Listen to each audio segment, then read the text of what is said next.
Good afternoon. My name is Engineer Umuna Kwechima, and I'm a technologist in the Department of Agric and Bioresources Engineering.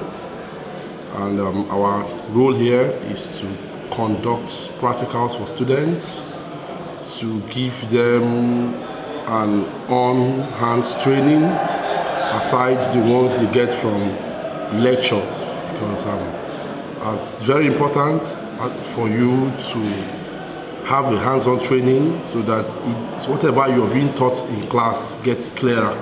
You have a better understanding, and when you eventually graduate, these times in the lab can help you to be more practicable.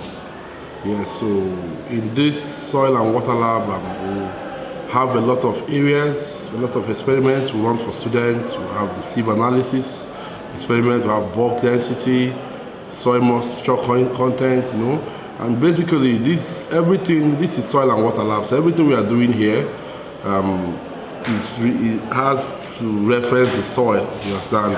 So we are checking soil moisture content because in soil and water engineering there are a lot of factors you put in place in the area of construction, dam construction, irrigation. You need to check the type of soil and check its water content, so you know the next thing to do in your engineering calculations. Where do sieve analysis, where you check particle sizes, then soil grains. You understand?